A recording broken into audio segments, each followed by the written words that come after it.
2020 Mazda 6 review on the fence. We're all familiar with Zoom Zoom. Long has Mazda's repetitive catchphrase signaled that the Japanese automaker's vehicles prioritize driving excellence above all else, which helped Mazda carve out its own unique niche in its mass market segments. But Mazda is slowly growing up, as evidenced by its more mature driving matters mantra, and while the updated 2020 Mazda 6 has adulting down, it's still working out how to balance new and old priorities. Mass market appeal with a luxe twist. The effort that goes into one of the hottest sedan segments is top-notch these days, and Mazda has remained at the forefront of that shift.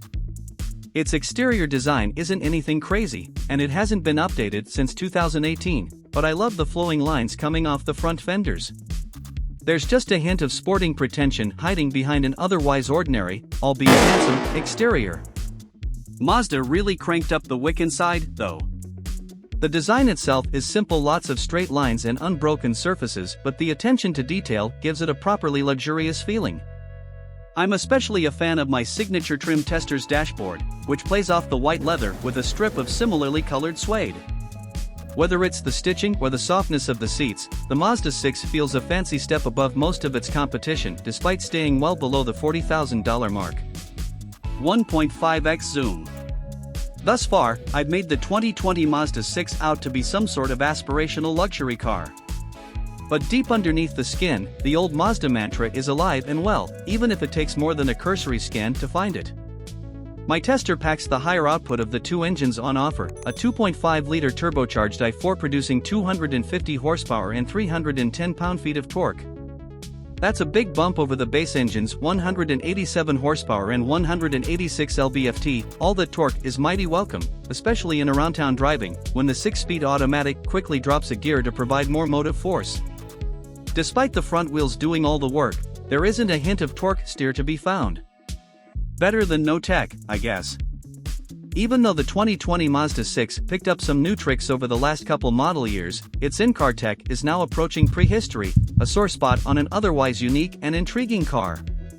The Mazda 6 carries the same Mazda Connect infotainment system and #40, and all the associated bells and whistles and #41 that I first experienced when the ND generation Miata debuted, and that is not a good thing when the competition has far newer and flashier telematics get-ups.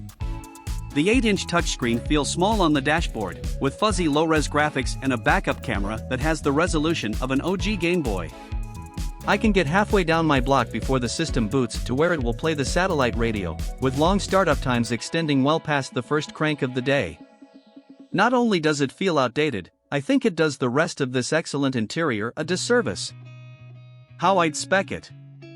My Mazda 6 is among the most expensive on offer, with its signature trim commanding around $37,000 after destination, $920, and two options, $100 for a carpeted trunk mat and $595 for Mazda's always great Soul Red paint.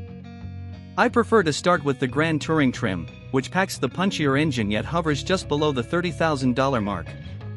That'll net me features like cloth-trimmed sports seats, satellite radio, an 11-speaker Bose sound system and heated power side mirrors. The free crystal blue mica paint job looks stellar, and I'll drop $400 just to update the head unit to include factory navigation, which puts my out-the-door price at a shade above $31,000. That's several thousand below the average new car transaction price, yet it's still pretty well loaded. Down to brass tacks. Even though people are moving to crossovers en masse, the midsize sedan segment remains the best it's ever been. The Honda Accord might look a little weird, but it's comfortable and seriously great to drive with its punchier engine. The Toyota Camry has come a long way, ditching its beigeness in favor of more expressive styling and a chassis that actually makes the car fun to drive. The Nissan Altima has some sharp looks, and while I don't enjoy its CVT, optional all-wheel drive and loads of safety systems will provide families with peace of mind. Whether the 2020 Mazda 6, then? It occupies the small little corner of the segment where it's not quite sure if it wants to fully embrace its posher adult nature or still hold on to the driving dynamics that helped Mazda make it name for itself among enthusiasts. There's plenty to like in the latest Mazda 6, and it's worth comparing against any of the stalwarts. I just wish the automaker would make up its mind about where it wants to go.